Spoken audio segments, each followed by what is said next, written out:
La cavalerie aux fesses. Fight, souffle, l'inconfinable. J'assume les premières pages de mon nouveau livre et les revendique haut et fort. Vous en êtes les premiers lecteurs.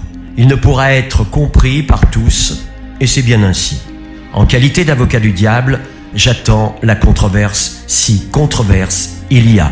Moi, hors humain, 76 ans, l'inconfinable assigné à résilience. J'ai soufflé dans les urnes ma nouvelle constitution poétique, hors des limites du confinement humain et du temps mortel mis en place. La résilience est une valeur ajoutée à notre existence, un état actuel d'invulnérabilité, un phare indispensable à nos traumas, à nos douleurs, qui nous ouvre le chemin épineux de la lucidité, ce qui nous permet de contourner tous les dangers.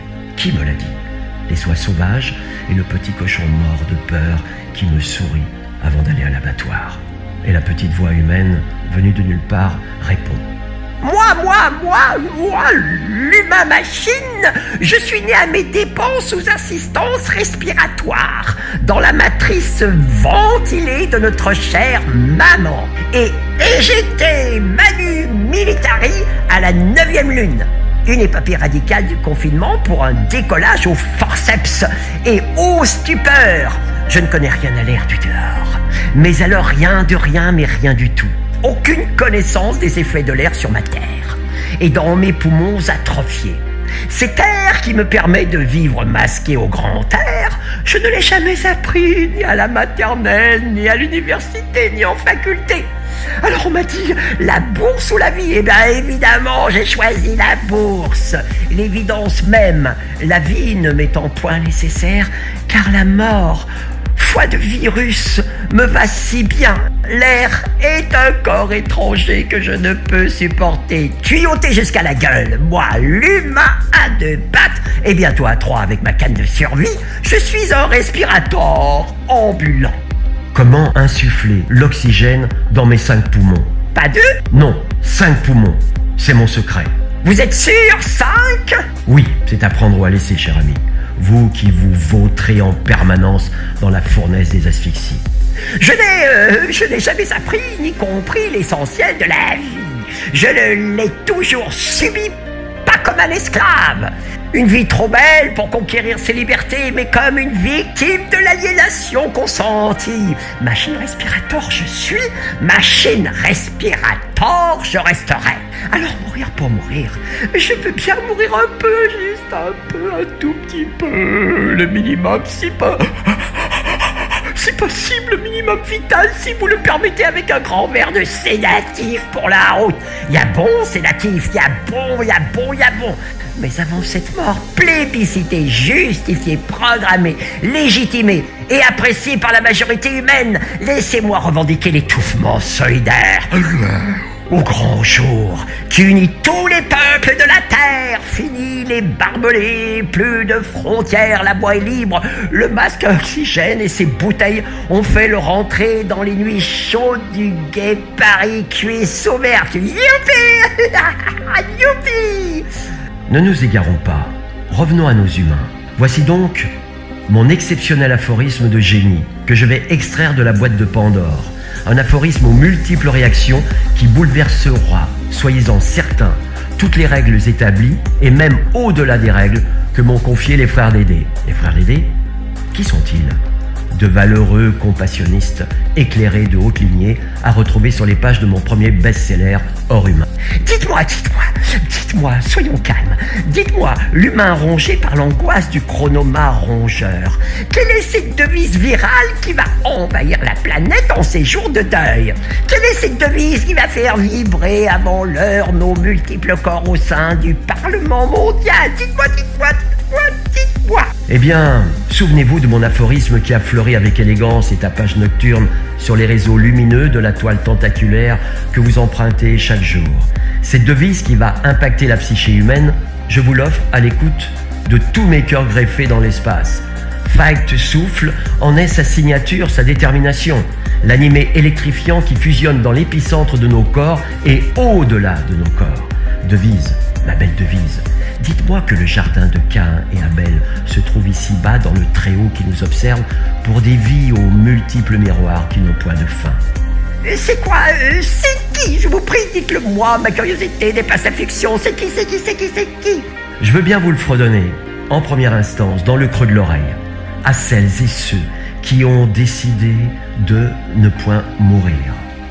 Mais c'est une plaisanterie que je ne peux apprécier. Une démentielle et traumatisante plaisanterie, n'est-ce pas? La vie a une fin, tout le monde le sait, comme tout ce qui vit. Toute la famille humaine est au courant de notre propre mort. Et chaque mort est au courant de ceux qui vont suivre. Nous avons même fêté cet événement avec des coronas de fleurs. C'est essentiel de le savoir. Votre aphorisme diabolique est à en perdre la raison. Non, je vous assure que non. L'humain ne s'est jamais immergé dans la vie. Il l'a toujours ignoré. Et le pire dans tout ça, vous savez quoi? C'est qu'il a lui-même donné la mort à sa propre espèce en lui écourtant sa vie. Interrogez la mémoire universelle qui s'est noyée dans ses larmes. Elle vous parlera de ces génocides qui lui ont fait perdre la mémoire à jamais. Quel est le mort aux mains blanches qui peut se laver les mains et dire « Je le jure, je ne le savais pas ». Personne, je dis bien personne. Le mort a été accepté de son vivant par d'autres morts, solidarité oblige, puis il a validé sa vie en grande pompe après sa mort. Mon aphorisme, ne point mourir, est un gilet de sauvetage qui dépasse la rationalité ambiante, un véritable couperet pour la vie humaine. Moi, je vous parle d'une devise qui voyage sur des vagues déchaînées.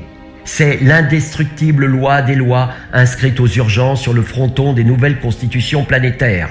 N'oubliez pas que notre climat incendiaire est devenu lourd, beaucoup trop lourd, affreusement lourd de conséquences. Une lourdeur gravitationnelle qui pèse et enfume notre psyché et nos organes, qui, par l'accélération de notre quotidien, a littéralement broyé nos os, nos enfants, nos amours, nos vies non vécues. Et cette déperdition énergétique de haute volée nous empêche de réagir. Une véritable asphyxie aliénante qui nous immobilise en ces jours de confinement mondial. Sérieusement, vous n'y pensez pas, c'est un rêve de poète illuminé qui n'a rien de rationnel, un aphorisme sans fondement. Que puis-je répondre à cela, dans ces solitudes poétiques et visionnaires que sont les nôtres? Savez-vous que le poète est un scientifique du silence en action? En voici pour preuve mes 3 sauts consécutifs nus, complètement nus, dans les eaux glacées du Groenland par moins de degrés Celsius, du haut d'un hélicoptère, un saut de 13 mètres face à 2 icebergs de 120 mètres de haut, puis une descente vertigineuse avec une tension à 6 sans couverture de survie et une remontée à 13 grâce à la puissance phénoménale de mes souffles électrifiants. Une recherche à plusieurs paliers tenue secrète. Cet exploit m'a permis de pulvériser le record mondial du choc thermique, jusqu'à ce jour complètement invaincu. Cet exploit aurait pu sauver des vies humaines, j'en suis persuadé. Mais les scientifiques ont fait semblant de ne rien entendre, de ne rien voir. Pour cette mesquinerie vomissante, bordée de jalousie, je les traînerai en duel. Le poète est également un véritable visionnaire à la pointe du verbe, un alchimiste, un créateur informe qui sort de l'ombre et qui va se permettre le luxe de mettre au monde, dans la sphère des magies innommables, le golem, Pinocchio, la créature de Frankenstein et bien d'autres êtres surprenants non déclarés cachés dans les profondeurs de l'inconscient. En ces jours de confinement intégral, le sublime inconscient, confiné dans l'obscur, vient d'ouvrir ses portes pharaoniques. L'homme aux multiples corps prend enfin sa vie en main. Il s'alchimise, se bouleverse, se métamorphose dans les royaumes vierges de la pesanteur. Il s'ouvre à l'infini et pour une première se retourne sur lui-même avec un seul doigt comme le sablier. Et bien voilà, je vous ai offert une des premières pages de mon nouveau livre, La cavalerie aux fesses. Imprévisible mot, imprévisible phrase mise en mouvement. Choquant? Qu'importe. Restons joyeux, gardons notre âme d'enfant. L'impensable fait surface et soyons vifs comme l'éclair pour ne point mourir. Je donne cette énergie stellaire à celles et ceux qui n'en ont plus, avec un souffle immunitaire d'avance pour tous. La seconde et dernière page sera mise en ligne les jours prochains. Attention, ça va cogner fort, très fort, dans le crâne des naufragés volontaires. Patience et longueur de confinement extérieur font plus que King Virus à l'attaque et cendres chaudes qui flottent tout en haut des cheminées. Le hors humain, l'inconfinable, assigné à résilience.